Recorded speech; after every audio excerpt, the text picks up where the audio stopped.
السلام عليكم ورحمة الله وبركاته. وعليكم السلام ورحمة الله وبركاته.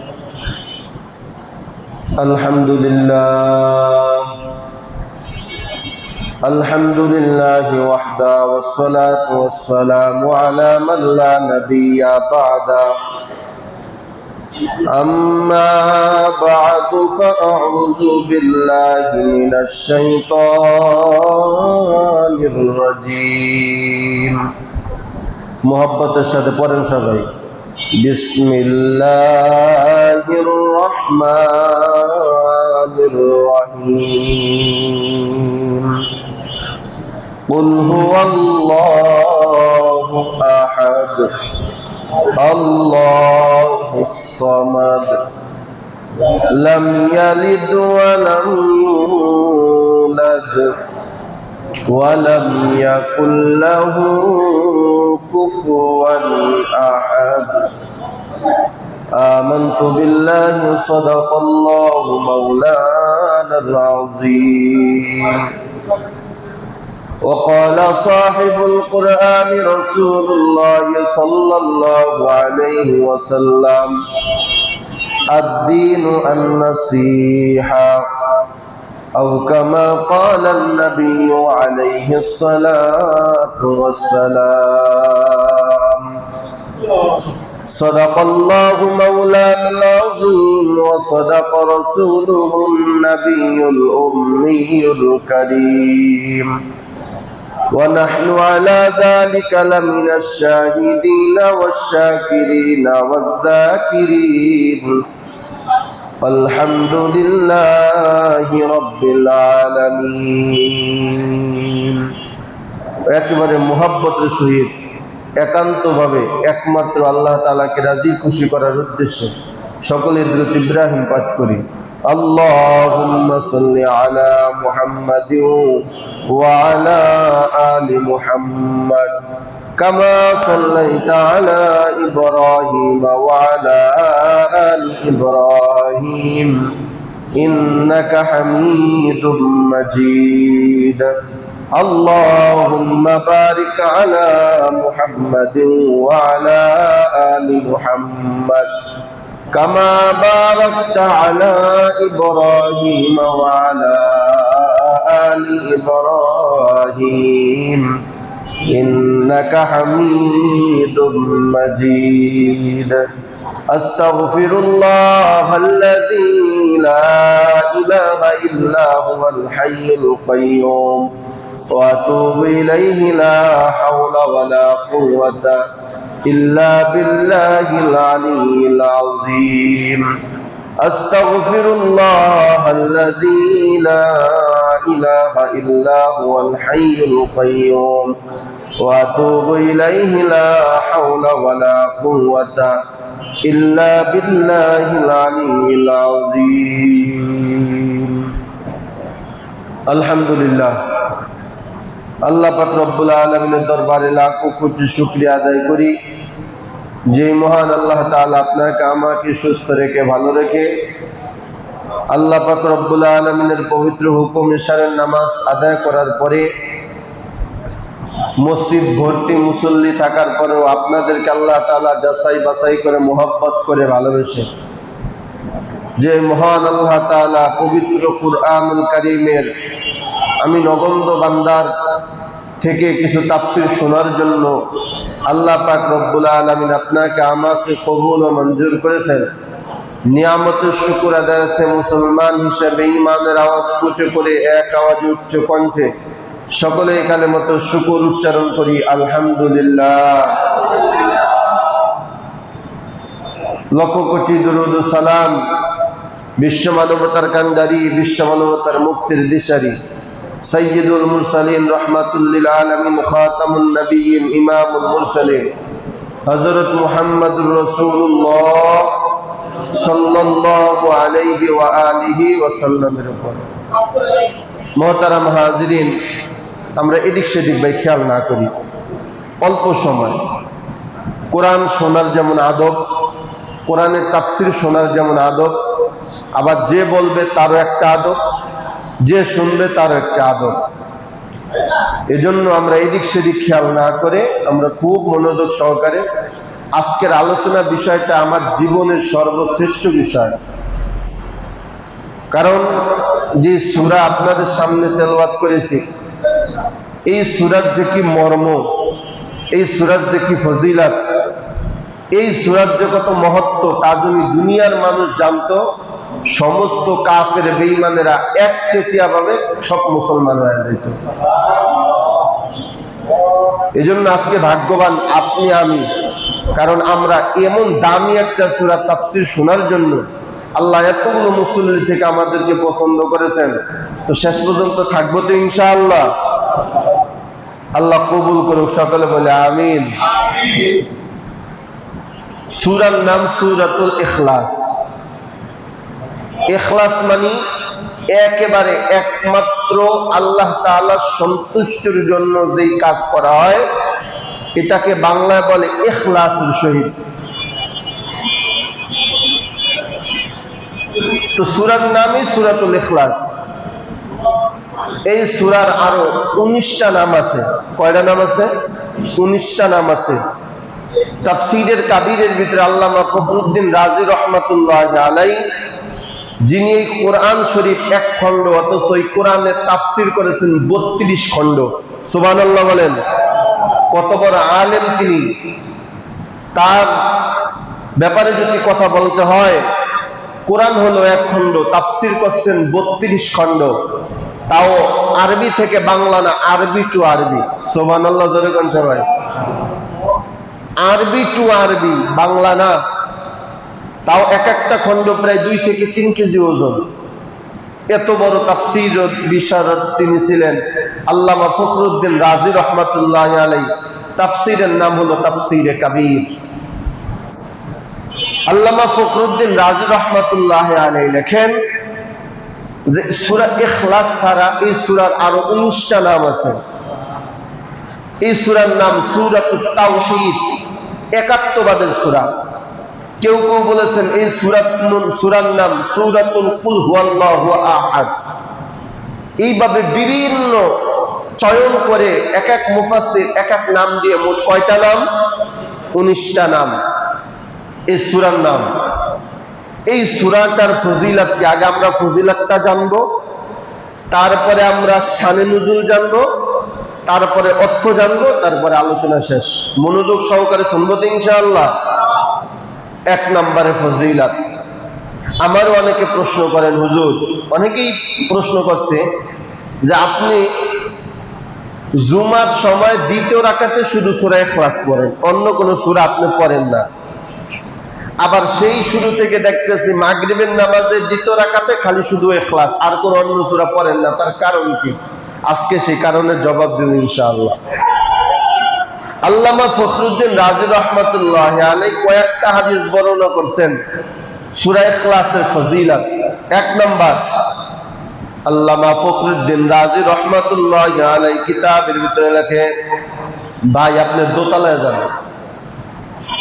আল্লামা ফখরুদ্দীন রাজি রহমাতুল্লাহি আলাইহি কিতাবের ভিতরে লেখে, কোন বান্দা যদি একমাত্র আল্লাহ তাআলার সন্তুষ্টির জন্য একবার সূরা ইখলাস যদি তেলাওয়াত করে, কয়বার? কোন বান্দা যদি একমাত্র আল্লাহ তাআলাকে সন্তুষ্ট করার জন্য যদি একবার সহি নিয়তে যদি সূরা ইখলাস তেলাওয়াত করে, আল্লাহ রাসূল সাল্লাল্লাহু আলাইহি ওয়াসাল্লাম বলেন, বর্তমান পৃথিবীতে যত মানুষ আছে, পূর্বে যারা এসেছে, বর্তমানে যারা আছে, লাউ কানা মুমিনান আও কাফেরান, কাফের হোক অথবা ইমানদার হোক, সামনে যত মানুষ আসবে, খুব খেয়াল করেন, পূর্বে যত মানুষ ছিল, বর্তমানে যত মানুষ আছে, সামনে যত মানুষ আসবে, সমস্ত মানুষকে যদি 10 দিয়া গুণ করা হয়, যেই পরিমাণ সংখ্যা আসবে, একবার সহি নিয়তে কেউ যদি সূরা ইখলাস তেলাওয়াত করে, ওই পরিমাণ সওয়াব বান্দার আমলনামায় আমার আল্লাহ লিখে দেয়, একবার তেলাওয়াত করার কারণে। 2 নাম্বার ফজিলত, আল্লামা ফখরুদ্দীন রাজি রাহমাতুল্লাহি আলাইহি তাফসীরের কিতাবের ভিতরে লেখে, কোন বান্দা যদি সহি নিয়তে একমাত্র আল্লাহ তাআলাকে রাজি খুশি করার উদ্দেশ্যে যদি একবার সূরা ইখলাস তেলাওয়াত করে, কোরআন হলো 30 পারা, এই প্রথম 10 পারা তেলাওয়াত করলে যে সওয়াব হয়, একবার সূরা ইখলাস তেলাওয়াত করলে আল্লাহ 10 পারা কোরআন সওয়াবের আমলনামায় লিখে দেয়। দুইবার যদি কেউ তেলাওয়াত করে 20 পারা কোরআন, সওয়াবের কোরআন খতম করার সওয়াব আল্লাহ তাআলা আমলনামায় লিখে দেন। 20 পারা কোরআন তেলাওয়াত করলে যেই পরিমাণ সওয়াব হয়, ওই পরিমাণ সওয়াব বান্দার আমলনামায় আল্লাহ লিখে দেন।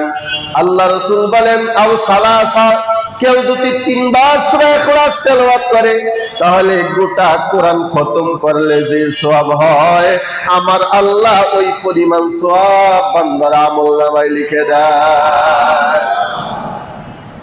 এজন্য তাফসীরের কিতাবের ভিতরে আছে, আল্লাহর নবী এক সাহাবা একরামকে ডাক দেখাও, আমার সাহাবীরা, তোমরা কি কেউ চাও ঘুমের আগে কোরআনের প্রথম 10 পারা তেলাওয়াত করে ঘুমাইবা? এটা কি কারো পক্ষে সম্ভব? ঘুমানোর আগে তোমরা যদি কেউ কি চাও নিজে 10 পারা কোরআন তেলাওয়াত করে ঘুমাইবা? সাহাবা একরাম বলেন, হুজুর এটা তো আমাদের দ্বারা সম্ভব না, অনেক সময় লাগবে। আল্লাহ রাসূল কয়, না না, 10 পারা কোরআনের সওয়াব যদি তুমি পেতে চাও, তাহলে ঘুমানোর আগে একবার সূরা ইখলাস তেলাওয়াত করবা।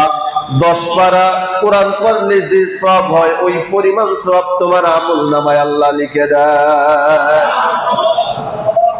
তাহলে একবার পড়লে 10 পারা, 2 বার পড়লে 20 পারা, 3 বার পড়লে পুরা কোরআন শরীফ খতম করার সওয়াব আমলনামায় লিখে দেয়। চিৎকার মেরে কোন সুবহানাল্লাহ। এই গেল 2 নম্বর হাদিস। আল্লামা ফখরুদ্দিন রাজি রাহমাতুল্লাহি আলাইহি বলেন, 3 নম্বর হাদিস খুব গভীর মনোযোগ দিয়ে শুনেন। পয়গম্বর বলেন, আমি মসজিদে নববীর ভিতরে বসা, এমন সময় কোথা থেকে যেন একটা সাহাবী আয়েশা নামাজ পড়তেছে। আমি রাসূল লক্ষ্য করে দেখলাম প্রায় 6 রাকাত নামাজ পড়লো, প্রত্যেক রাকাতে শুধু সূরা ইখলাস পাঠ করলো। সুবহানাল্লাহ। 6 রাকাত নামাজ পড়ছে, কিন্তু 6 রাকাতে কোন সূরা পড়ছে? সূরা ইখলাস পাঠ করছে। নামাজ শেষ করার পর দোয়া মুনাজাত করার পর যখন মসজিদ থেকে বের হয়ে যায়, আমার নবী ডাক দেখাও, আমার সাহাবী, তুমি এইভাবে নামাজ পড়লা কেন? ও সাহাবী, তুমি কি অন্য কোন সূরা পারো না? শুধু সূরা ইখলাস তুমি নামাজের ভিতরে কেন তেলাওয়াত করলা? অন্য সূরা কি তুমি জানো না? ওই সাহাবী ডাক দেয়া কয়, পয়গম্বর, আনা উহিব্বুহা, আনা উহিব্বুহা, আনা উহিব্বুহা। ও পয়গম্বর, আমি বুঝাইতে পারবো না, সূরা ইখলাস পড়লে আমার কাছে ভালো লাগে। সুবহানাল্লাহ। হুজুর, আমি আপনাকে বুঝাইতে পারবো না, সূরা ইখলাস যত পড়ি তত আমার কাছে ভালো লাগে। খানা আমার কাছে তত ভালো লাগে না, সূরা ইখলাস আমার কাছে যত ভালো লাগে, আমার স্ত্রীর সাথে সময় দিলে যত ভালো লাগে, তার থেকে বেশি সূরা ইখলাস পড়লে আমার ভালো লাগে। আমার নবী ডাক দেখা, ও সাহাবী, এই ভালোবাসা যদি একমাত্র আল্লাহ তাআলার জন্য হয়, তাহলে আমি নবী কসম খায়া বললাম, তোমার এই সূরা ইখলাস জান্নাতে নিয়ে যাবে। এই গেল 3 নম্বর ফজিলত। 4 নম্বর ফজিলত, তাহলে এই যে আমি কেন পড়ি, খুব খেয়াল করছেন? রাসূল বলেন, কেউ যদি সূরা ইখলাসকে মুহাব্বত করে, ভালোবাসে, অযথা যখনই সময় পায় সাথে সাথে সূরা ইখলাস তেলাওয়াত করে। যখনই বান্দা সময় পায় সাথে সাথে সূরা ইখলাস তেলাওয়াত করে, নামাজে বেশি বেশি সূরা ইখলাস তেলাওয়াত করে, আল্লাহ রাসূল বলেন, ওই লোকটারে সূরা ইখলাসেই খোদার জান্নাতে নিয়ে যাবে। এজন্য আমার কাছেও কেমন জানি ভালো লাগে, বারবার শুধু সূরা ইখলাস আমি নামাজের ভিতরে তেলাওয়াত করি। আমি যত নামাজ পড়ি একাকী ভাবে হোক, আমি দ্বিতীয় রাকাতে সূরা ইখলাস পড়ি। আল্লাহ আমাদের সকলকে এই আমলটা বেশি করার তৌফিক দান করেন। 4 নম্বরে ফজিলত, আল্লাহর নবী মসজিদ নববীর ভিতরে বসা, এক সাহাবী নামাজ পড়লেন। নামাজ পড়ার পরে সাহাবী মোনাজাত দিতেছে। কি মোনাজাত?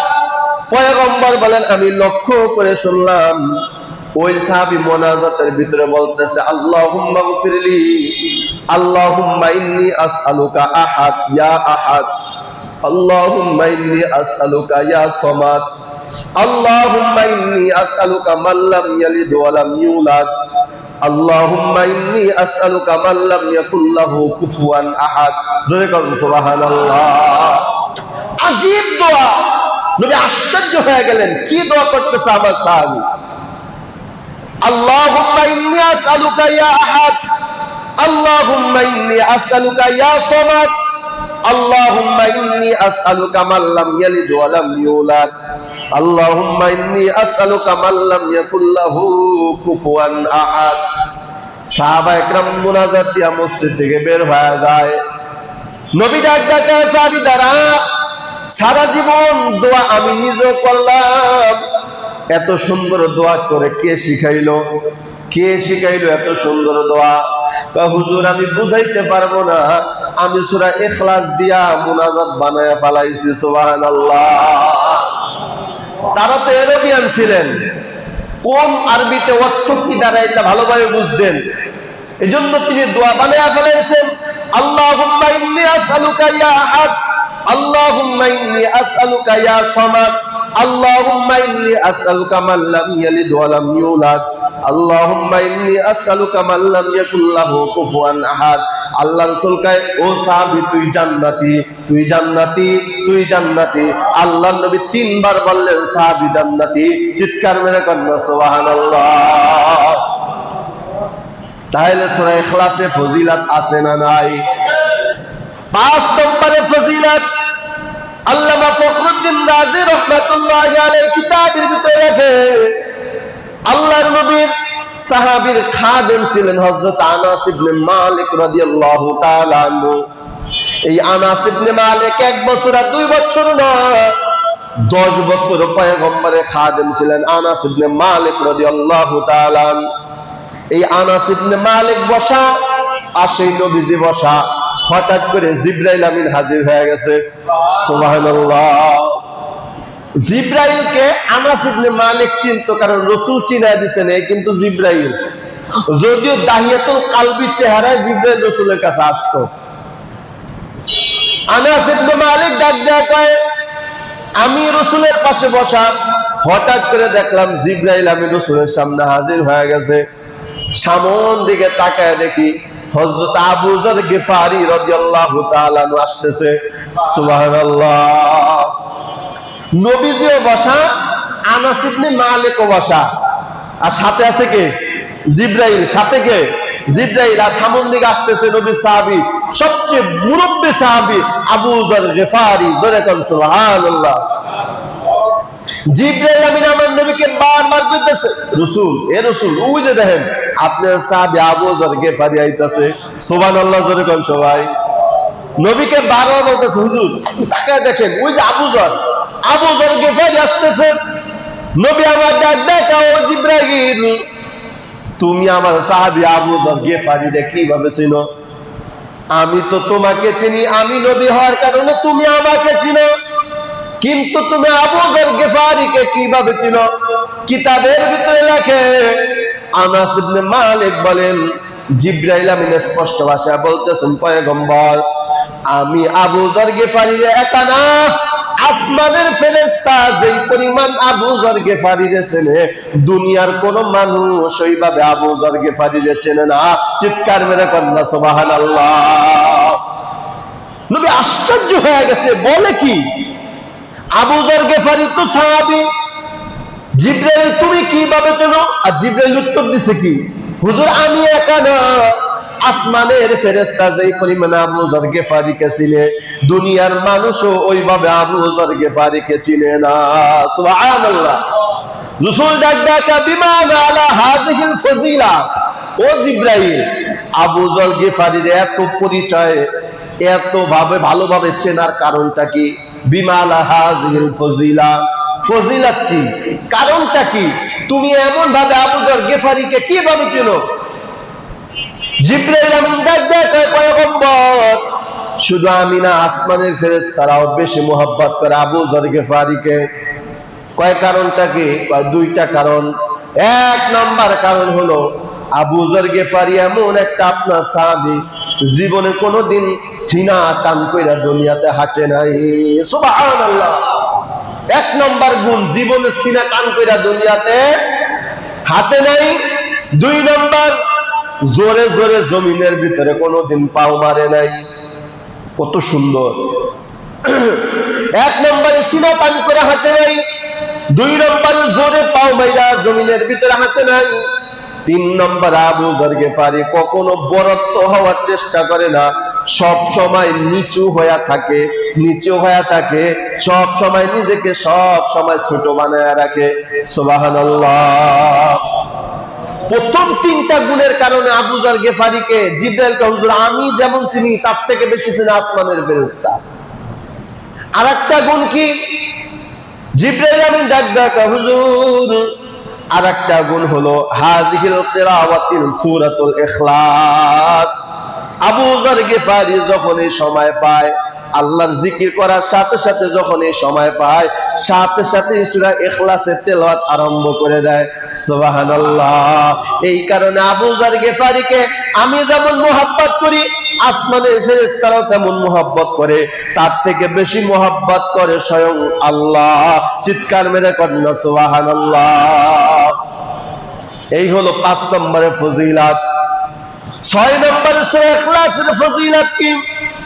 আল্লাহ রাসূল সাল্লাল্লাহু আলাইহি ওয়া আলিহি ওয়াসাল্লাম বলেন, ৬ নম্বর হলো আমি রাসূল একটা যুদ্ধে অংশগ্রহণ করলাম। তাবুকের যুদ্ধে যখন গেলাম, হযরত আলী রাদিয়াল্লাহু তাআলা আনহুকে আমি নবী আগে পাঠিয়ে দিলাম, ও আলী গিয়া দেখো তারা কতজন আছে। আলী ওই পর্যবেক্ষণ করে দেখলো তারা ৫,০০০, পিছনে আছে ৩৫,০০০, মোট হলো ৪০,০০০। তাবুকের যুদ্ধে কাফেররা আসছে, মুসলমানের বিরুদ্ধে যুদ্ধ করবে। নবীকে যখন এই খবর দেওয়া হলো, নবী আমার নিজেও সাহাবায়ে কেরাম নিয়ে তারপরে তাবুকের ময়দানে অবস্থান করলো। কিন্তু নবীর আসার কথা খবর পাইয়া সমস্ত কাফেরগুলা লেজ গুটাইয়া পালাইলো। সুবহানাল্লাহ। সব কাফেররা পালায় গেছে গা। নবী যে এদিক ওদিক খোঁজাখুঁজি করে, কোথাও কাফেরকে পায় না। শেষ পর্যন্ত আল্লাহ রাসূল এবং সাহাবী নিয়ে পাহাড়ের চূড়ায় উঠলেন, দেখলেন কোন গুহার ভিতরে কাফেররা পলাইছে কিনা। নবী তন্ন তন্ন করে খুঁজলেন, দেখেন না না, ওই কোন পাহাড়ের গুহার ভিতরে লুকায় নাই, কোথাও লুকায় নাই। কিন্তু আল্লাহ রাসূল সাল্লাল্লাহু আলাইহি সাল্লাম হঠাৎ করে দেখলেন জিবরাইল আমিন আসতেছে, তবে একা আসে না, ৭০,০০০ নূরের ফেরেশতা নিয়ে আর বহর নিয়ে তার সামনে আসতেছে। সুবহানাল্লাহ। ৭০,০০০ ফেরেশতার বহর নিয়ে আল্লাহ রাসূলের সামনে হাজির হয়ে গেছে। আল্লাহ নবী ডাকাও জিবরাইল, এই সময় আপনি কেন আসলেন? যুদ্ধ তো হবে না।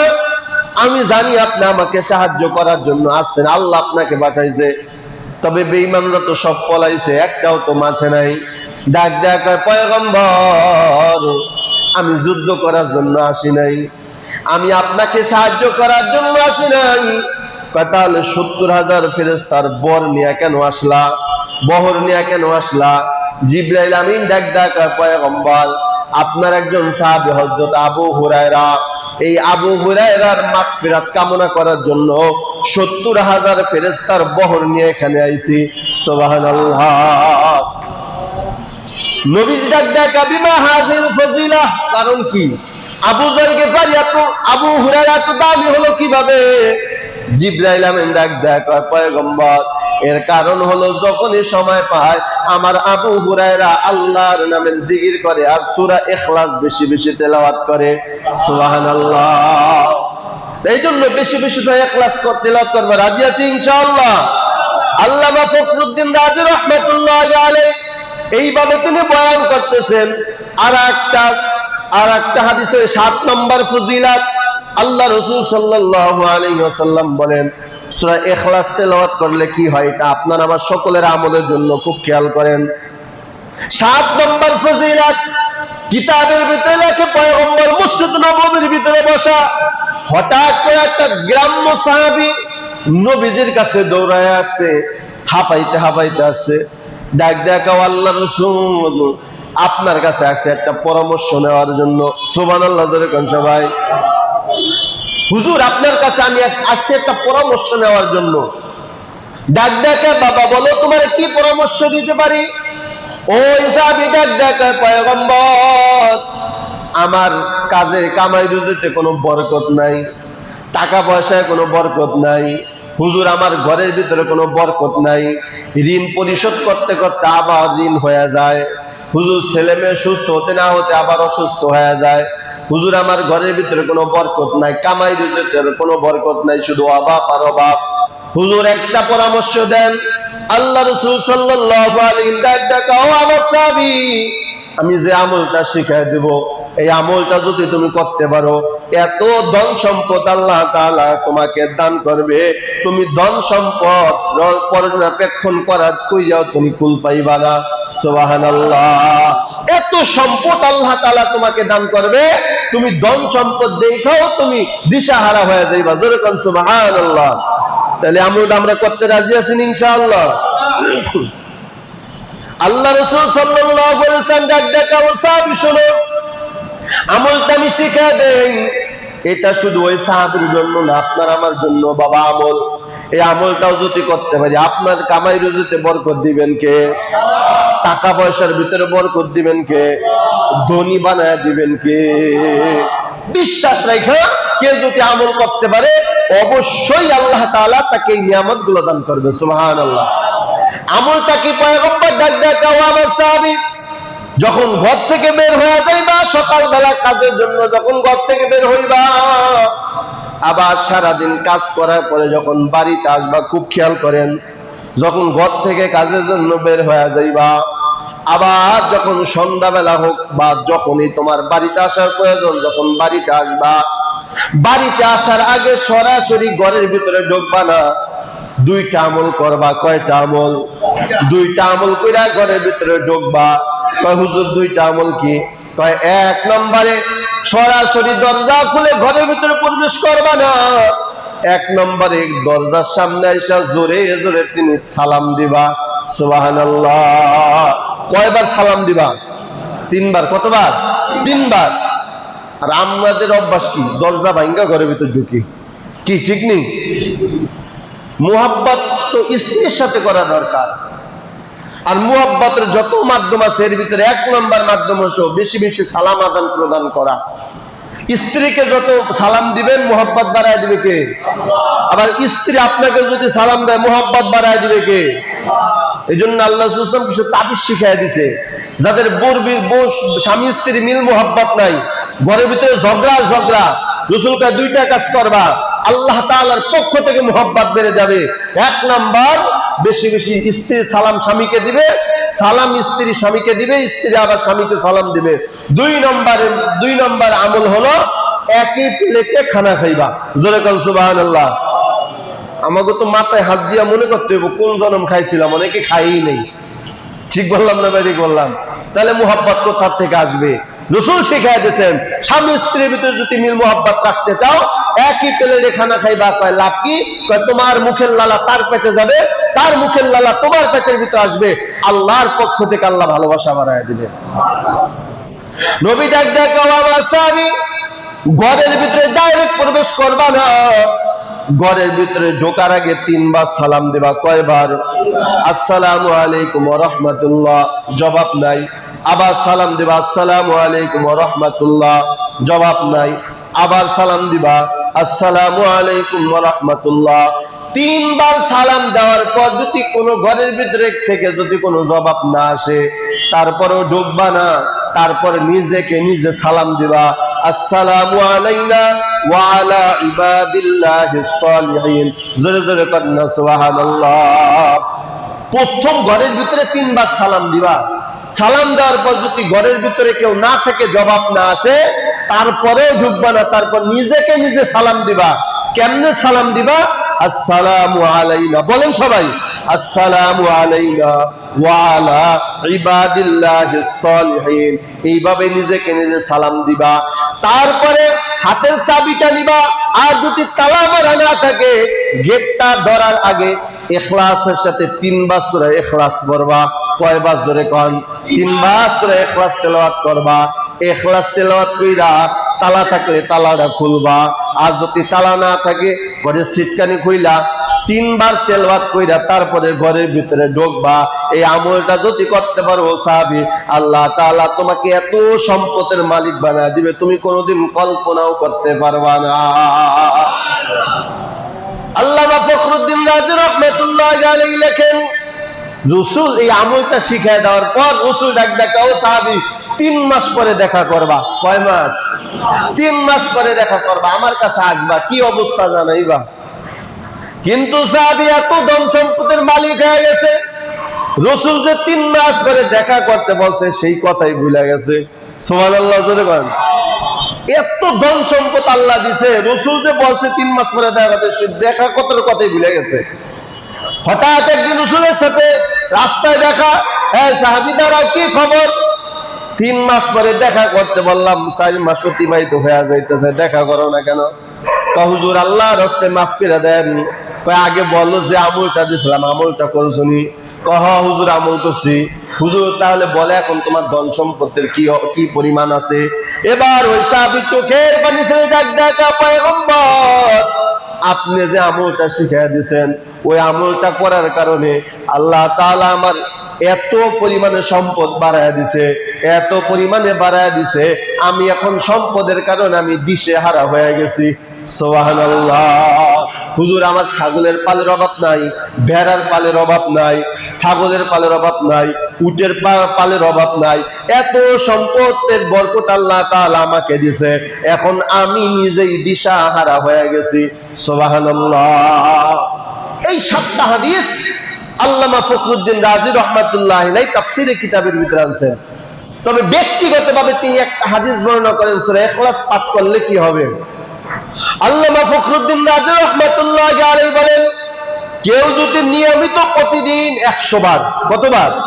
কেউ যদি প্রতিদিন নিয়মিত 100 বার সূরা ইখলাস তেলাওয়াত করে প্রতিদিন নিয়মিত, আল্লাহ তাআলা তার একটা পুরস্কার দিবে। সেই পুরস্কারটার নাম হলো আল্লাহ তাআলা তাকে মুস্তাজাবুদ দাওয়া বানায় দিবে। সুবহানাল্লাহ। হুজুর মুস্তাজাবুদ দাওয়া কি খায় না মাথায় দেয়? মুস্তাজাবুদ দাওয়া কি? বলে আল্লাহর কাছে চাইতে দেরি, আল্লাহ দিতে 1 সেকেন্ডও দেরি করবে না।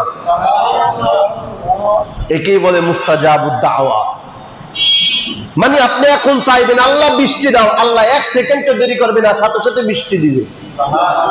আপনি চাইবেন আল্লাহ এখন আমার ধনী বানায় দেন, আল্লাহ মুহূর্তের ভিতরে ধনী বানায় দিবে। একেই বলা হয় মুস্তাজাবুদ দাওয়া।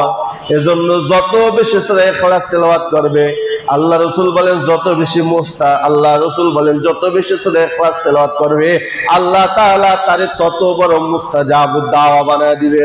সুবহানাল্লাহ। একটা ঘটনা শুনেছি আমার উস্তাদের কাছ থেকে, হাটাজারি মাদ্রাসায় 1998 সালের ঘটনা। তখন তো বাবা এই যে বড় বড় এই যে ট্রাক ছিল, বাস ছিল, তখন তার এইসব ছিল না।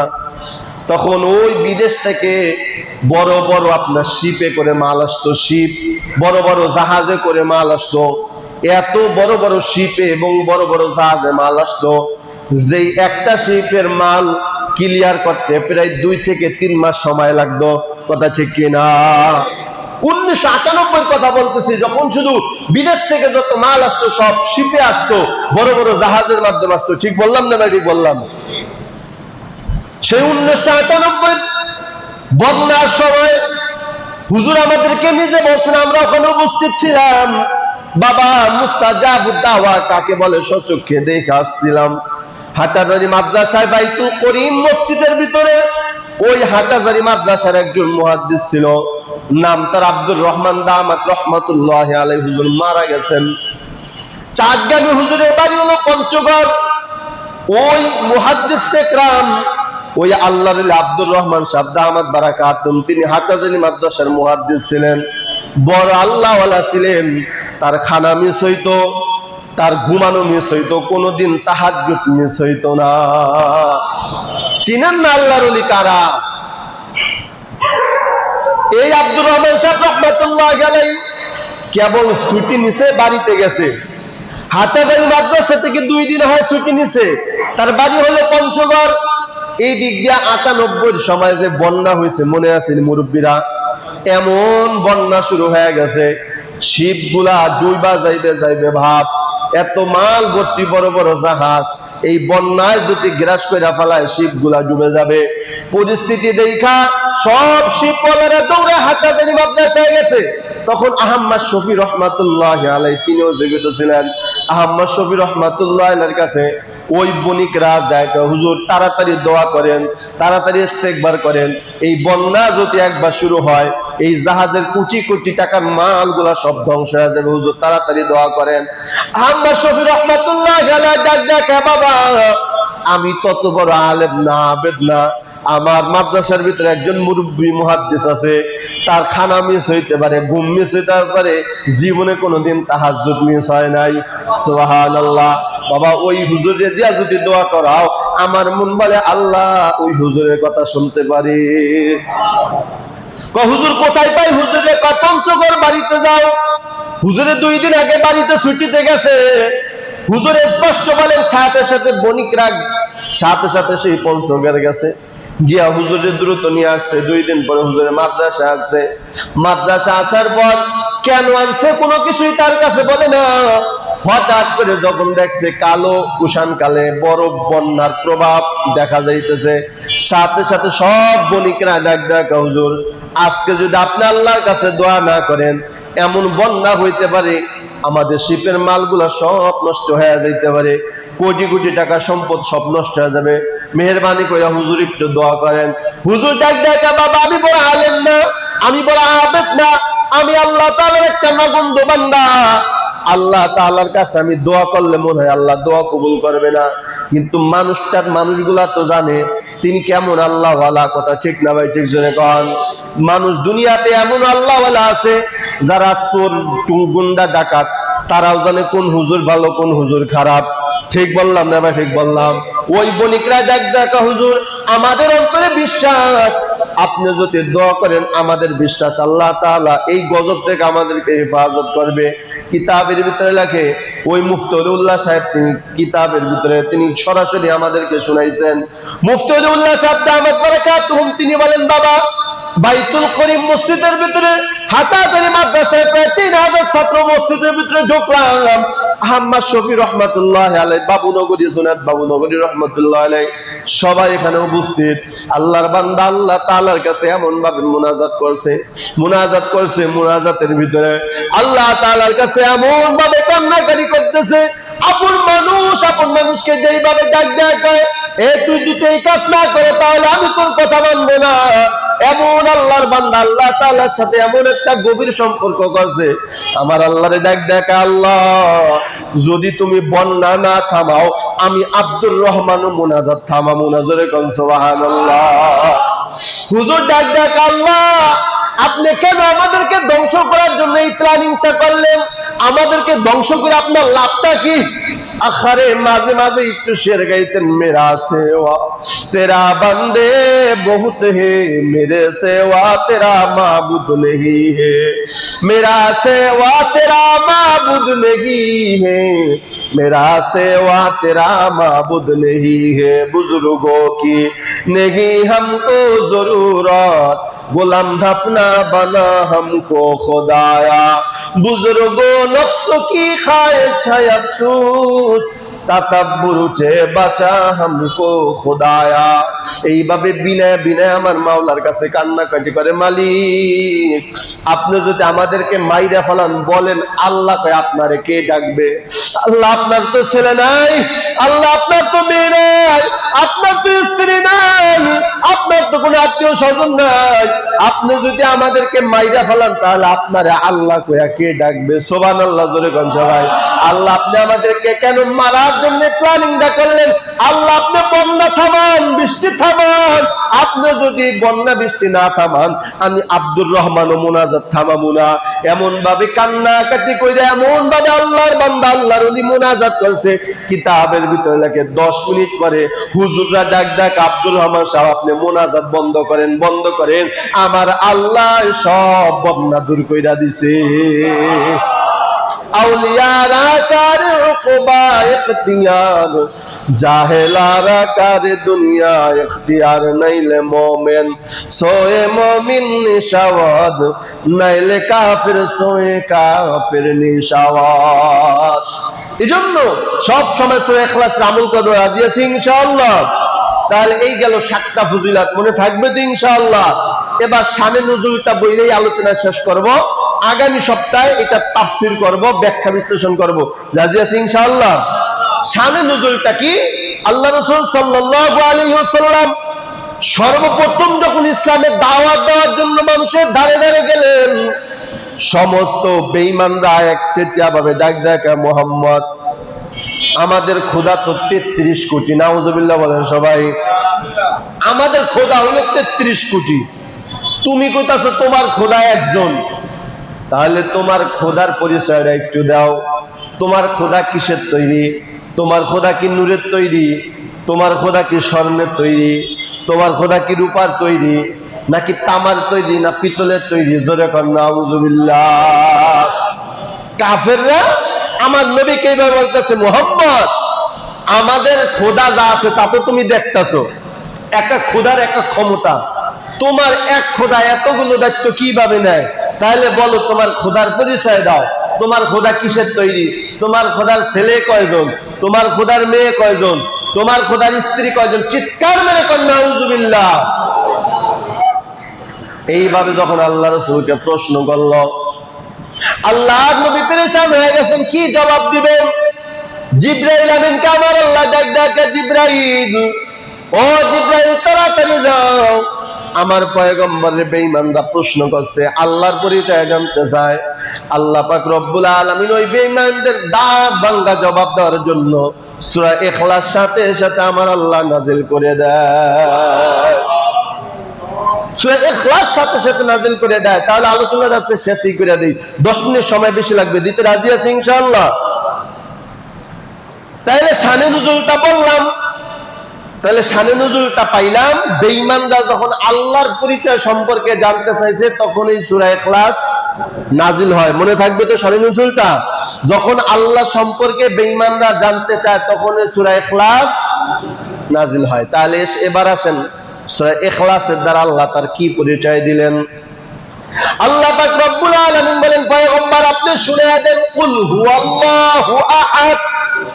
ও নবী আপনি বলে দেন, ওই কাফের বেঈমানদেরকে বইলা দেন, দাঁত ভাঙ্গা জবাব দিয়া বলেন, কুল হুয়াল্লাহু আহাদ, আমার আল্লাহ হলো একক। সুবহানাল্লাহ। আমার আল্লাহ কয়জন? কয়জন? আল্লাহ কয়জন? 2 নম্বর আল্লাহুস সামাদ, আল্লাহ তাআলা হলো অমুখাফিকি। আমার আল্লাহ কারো মুখাফিকি না।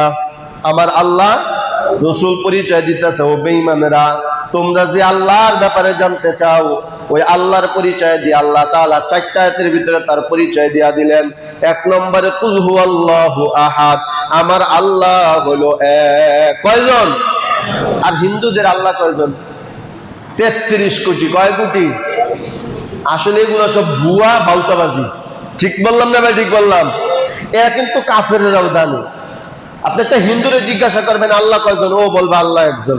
আপনি জিজ্ঞাসা করে দেখেন, অনেক হিন্দুরা জানে আল্লাহ একজন, কিন্তু মানে জিন্দিগি তো ওরা সঠিকভাবে জানে আল্লাহ একজন, কিন্তু ওরা মানার বেলায় নাই। যদি জিজ্ঞাসা করেন মানো না কেন? তার বাপ দাদারা মানে না, আমরাও মানি না। ওদের জবাব এইটা। কথা ঠিক বললাম না ভাই? ঠিক বললাম? আবু জাহেল তিনিও জানতো যে আল্লাহ কয়জন। যে আবু জাহেল রাসূলের বিরুদ্ধে করে, ওই আবু জাহেলও জানতো। কেমনে জানেন? কেমনে জানতো? এবার একটা ঘটনা শোনাই। আবু জাহেল একদিন মূর্তি বানাইয়া বাজারে বিক্রি করার জন্য নিয়ে যাইতেছে। তো মূর্তির ভিতরে কি ঢুকায়? বাঁশ ঢুকায় না? পাথরের ভিতরে বাঁশ ঢুকাইয়া তারপরে তো মূর্তি বানায়, মূর্তি খাড়া করায়। আহা, কিতাবের ভিতরে লেখে আবু জাহেল মূর্তি কান্দলে বাজারে যাইতেছে খোদারে বিক্রি করব।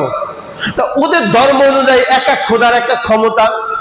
যেমন ওদের বইয়ের ভিতরে আমি পড়েছি, নাউজুবিল্লাহ, ওদের ধর্ম অনুযায়ী মা কালীর যদি ঘরে রাখো, সর্দি ঠান্ডা এগুলা থেকে হেফাজত থাকবে। সবাই বলি নাউজুবিল্লাহ। এরপরে কয় গণেশ। গণেশ চেনেন? ওই যে হাতির সুরের মতন যে নাক, প্রত্যেকটা হিন্দুর দোকানে দেখবেন গণেশের ছবি আছে। কেন রাখে জানেন? ওদের বই থেকে আমি নিজে পড়ছি। গণেশের ছবি যেই দোকানের ভিতরে থাকবে, ওই দোকানের ভিতরে টাকা পয়সায় বরকত দেব। নাউজুবিল্লাহ বলেন। এরপরে জ্ঞান বেশি বাড়ানোর জন্য মা সরস্বতীর পূজা করে। কথা বুঝেননি আমার?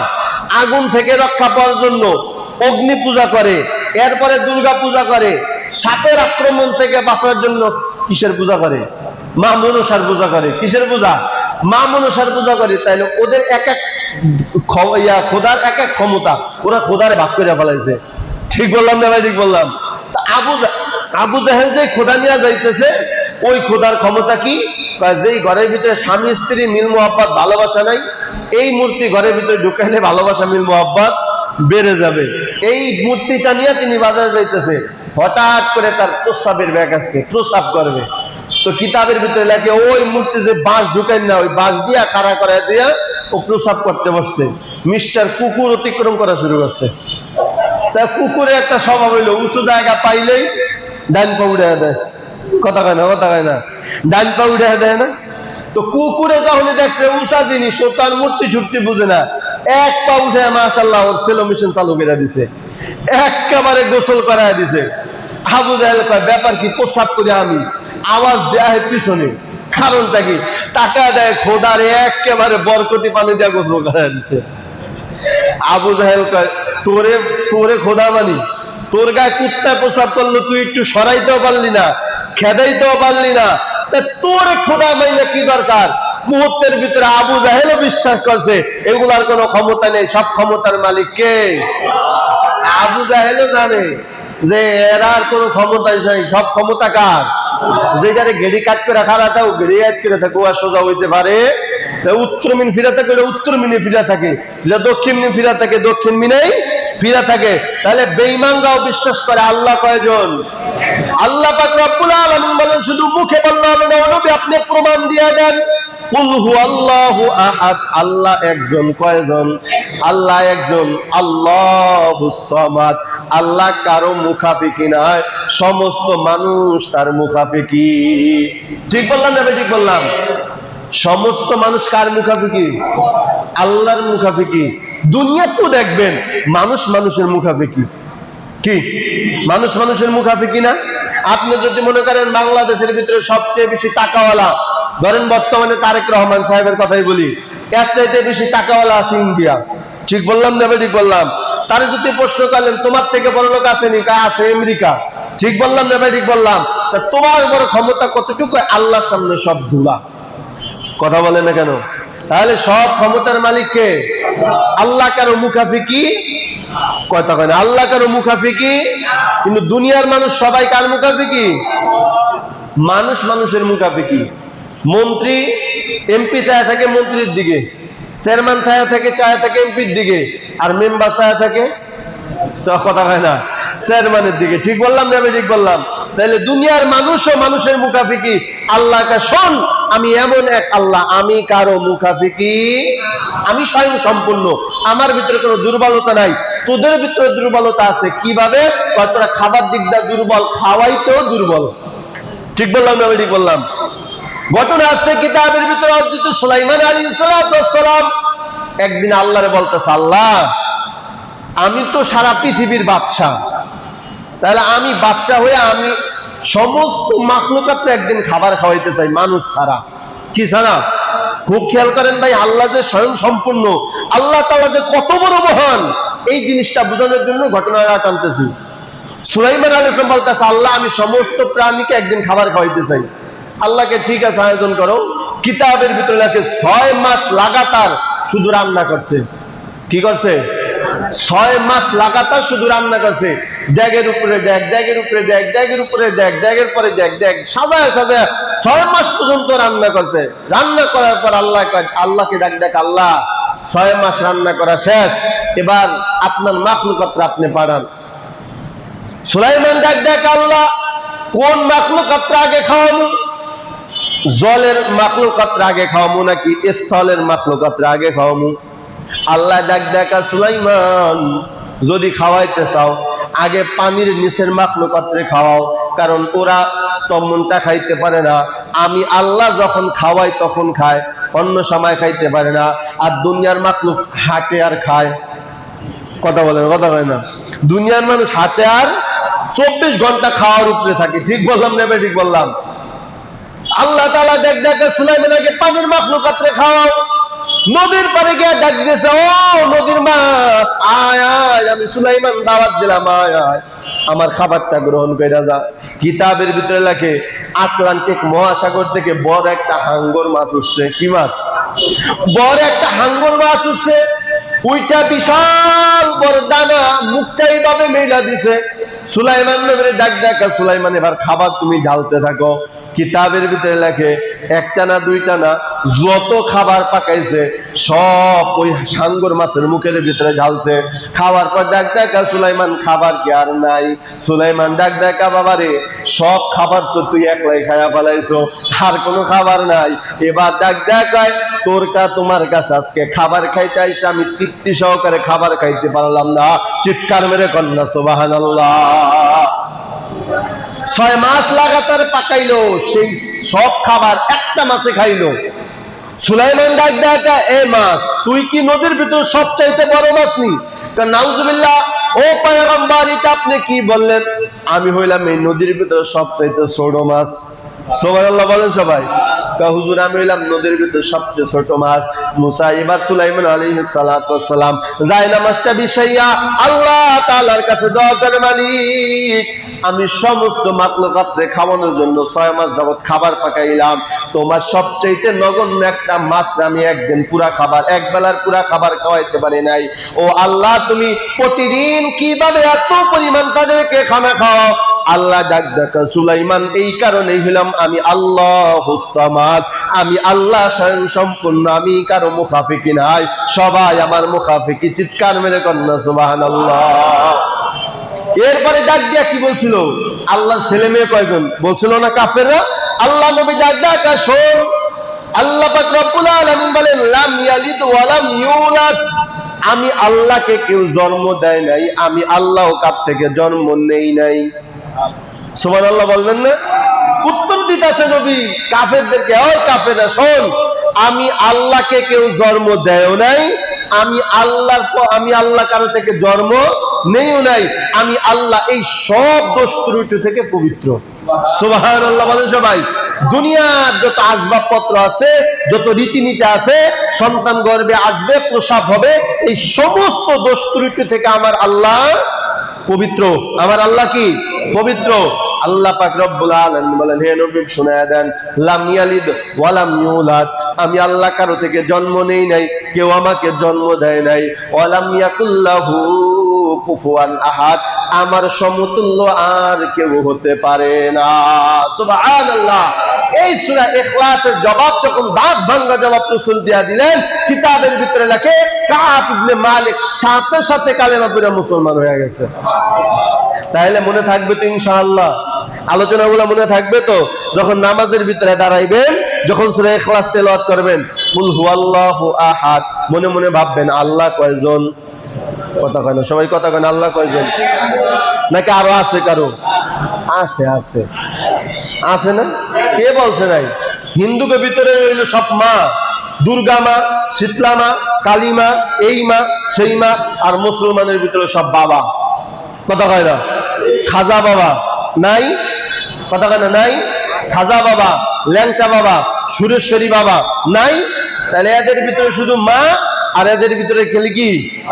ঠিক বললাম না? ঠিক বললাম। ভাগ্য গুনতে যায় বাবার কাছে, কপালে কি আছে তা গুনতে যায় বাবার কাছে, এমন লোক আছে না নাই? তাহলে হিন্দুদের সাথে তাদের সাথে কোনো আছে, পার্থক্য আছে? বলেন সবাই, পার্থক্য আছে? ওরা হইলো দুর্গা মার পূজা করে, আর হইলো বাবার পূজা করে। ঠিক বললাম না? ঠিক বললাম। এদের হইলো বাবা নাই, আর মুসলমানের কি নাই? মা নাই। মুসলমানের আছে বাবা, আর হিন্দু আছে মা। এখন কি করা দরকার? আমার মনে হয় দুইটারে বিয়া পড়ায় দেওয়া দরকার। ঠিক বললাম না? ঠিক বললাম। আল্লাহ আপনি আমাদেরকে সহিহ দান করেন, সকলে বলে আমিন। তাহলে যখন সূরা ইখলাস তেলাওয়াত করবেন নামাজের ভিতরে, তখনই ভাববেন কুল হুয়াল্লাহু আহাদ, আল্লাহ এক, আল্লাহুস সামাদ, আল্লাহ তাআলার মুখাফিকি কেউ না, সবাই আল্লাহ তাআলার মুখাফিকি, আল্লাহ কারো মুখাফিকি না।